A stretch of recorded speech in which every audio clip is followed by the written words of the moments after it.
Hey, welcome back to our triangle similarity video series. We're talking about the triangle proportionality with angle bisectors. So this is chapter 8.4 in your Big Ideas book. And what we talked about last time were those parallel lines. So remember, those parallel lines gave me, I should probably draw a better parallel line. There's one line, there's a parallel line, kind of, and you can see that if I cut this by a transversal, then I have corresponding angles that are congruent. Same idea over here, corresponding angles that are congruent. So by those corresponding angles, I get angle-angle similarity. And then these sides are cut proportionally. So I could set that up like 15 over 34 or 34 over 15, either way. And if I do 34 over 15, that would equal 35 over 16. So I've got 34 over 15 equals 35 over 16, and if that is true, then Km would be parallel to Jn. So that's true if Km is parallel to Jn. Now, that was yesterday's lesson. Let's talk about what is almost like an extension there. There we go. But with our angle bisectors. So I'm going to bisect this angle, cut it in half, and if you notice here, I've got another line. So maybe I could give you this is A, and B, C, and D. I've almost got another line there where I can use that as a de facto fraction bar. So notice that A and C would go together, B and D would go together as my two fractions. And if you look at our theorem over here, AD, that's wrong, that's AD. AD would be over BD, and then AC would be divided by CB if I was setting up those proportions. So let's look at 13. Same idea as yesterday. I'm going to draw a really thick line on those angle bisectors to help me out. And this helps me to determine what my fractions should be. So here I would have 8 over y, or you could do y over 8, either way, is equal to 4 over 6. But notice that if 8 is in the numerator, then 4 should be in the numerator as well. Or if I flipped it, I could also do y over 8 equals 6 over 4. Either way is fine. You get the same answer. But really what we're trying to do is we're trying to divide across that bolded angle bisector. All right, I'm going to zoom out just enough so you can still see that.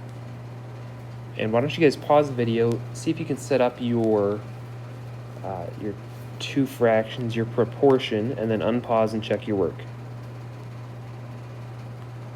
Okay, so you should have, remember this is like a division bar, so I'm going to divide just like you would have x over y. I'm going to divide 3 over 4.5. I'm going to set that equal to z over 1.5.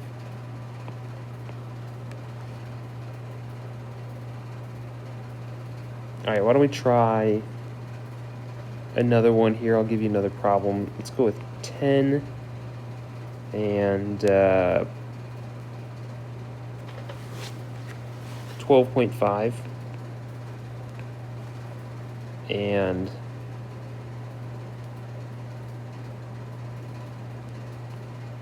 24 and 30. Wait. I would have given you that one. Okay, let's try another one. 10 and 10 and 12, 16 and x. There we go. That's one that you can actually solve. So set up your proportion and then solve for x.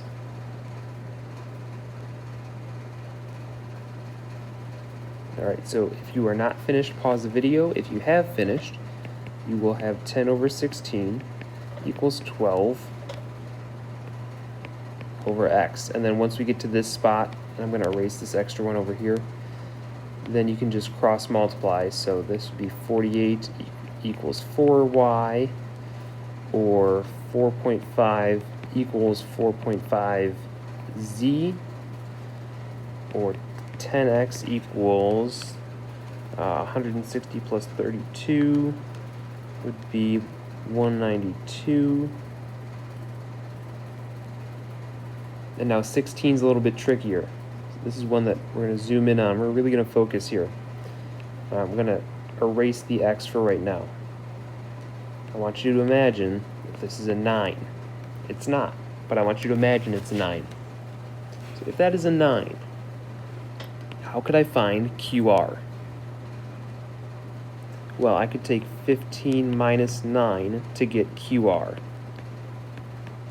Okay, but I said it's not 9. So what do I do now? Okay, it's definitely not 9. So what do I do? Well, what if it were 7? I don't know. Let's say 7. What if it were 7?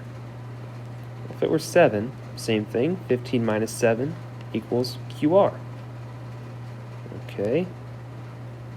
What if it were x? Same process. 15 minus just whatever that is. In this case, it's x. So this would be 15 minus x for QR.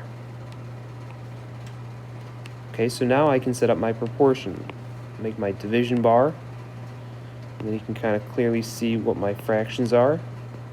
7 over 13 equals 15 minus x over x. And then you can multiply and solve. So 7x equals 13 times 15 minus x. So just be careful when you're solving this one to make sure that your 13 gets distributed to both parts. And that is just about every problem type that you could see with an angle bisector. Make sure that you send me an email or ask me a question in class to let me know what it is that I can help you with. Otherwise, I will see you in class.